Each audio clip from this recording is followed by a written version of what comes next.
Sultan Hidayatullah Halilillah bin Pangeran Ratu Sultan Muda Abdurrahman atau lebih dikenal sebagai Pangeran Hidayatullah atau Hidayatullah II lahir di Martapura tahun 1822 dan meninggal di Cianjur, Jawa Barat tanggal 24 November 1904 pada usia 82 tahun. Beliau adalah salah seorang pemimpin Perang Banjar.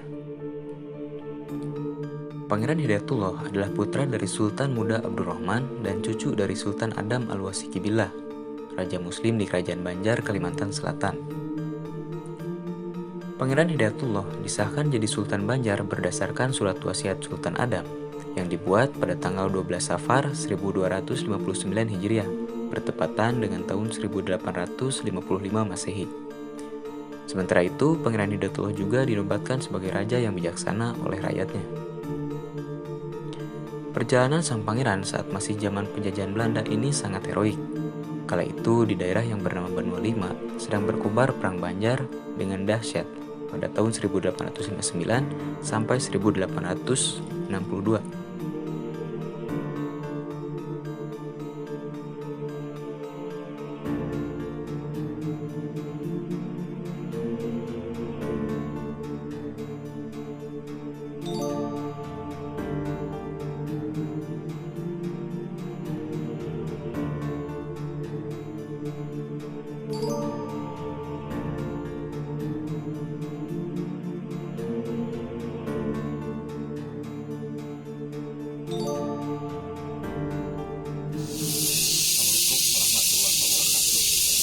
Menjelaskan tentang siapa beliau dan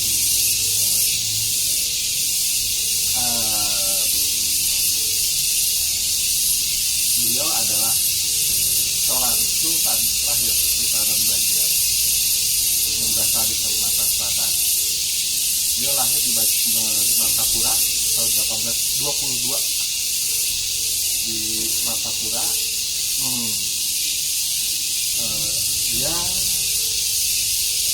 disuruh melanjutkan sebagai sultan oleh kakeknya Sultan Adam ketika di tahun 1857 dengan surat wasiat. Tetapi di sini Belanda tidak suka atas pengangkatan Pangeran Hidayatullah. Makanya ketika itu terjadilah Belanda memasuki ranah kesultanan. Maka dinaikkanlah Pangeran Tamjidillah, kakak beliau, jadi sultan, dan Pangeran Hidayatullah menjadi wakil sebagai mampu buminya. Nah ketika itu berjalan 3 tahun dari 57 sampai 1859, Pangeran Hidayatullah dengan Pangeran Tamjidillah ini seolah-olah pro dengan Belanda, tetapi di situ beliau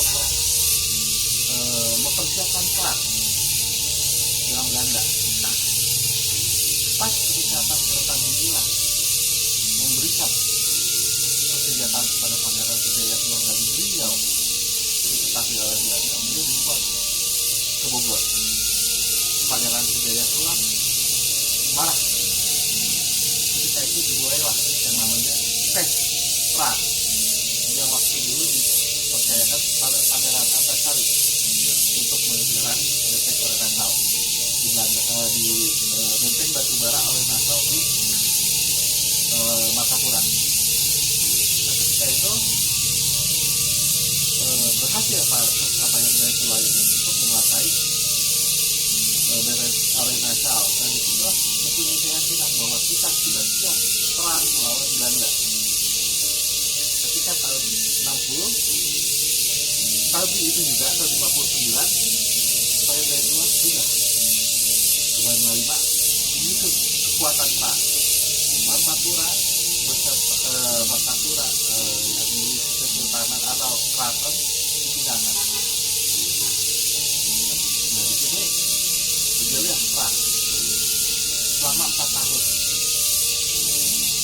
Perang ini meliputi Kalimantan Selatan, Kalimantan Tengah, dan Kalimantan Timur. Panglimanya beliau ada kurang lebih 50 orang. Karena di berbagai daerah atau kecamatan atau ini pasti ada panglima beliau. Medan perang ini kalau kita peta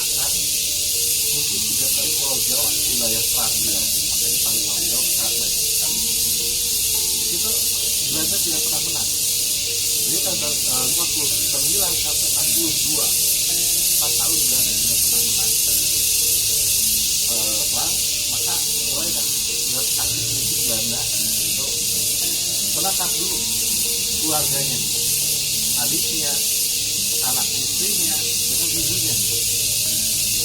Di situ Pangeran Hidayatullah disuruh untuk membuat perundingan yang katanya akan dinaikkan menjadi pahlawan nasional. Dari sini dijadikan sultan kembali oleh Belanda. Nah, ketika itu ternyata Belanda berbohong. Pangeran Hidayatullah waktu itu langsung mau ditangkap oleh Belanda dan dilepaskan lagi oleh panglima beliau.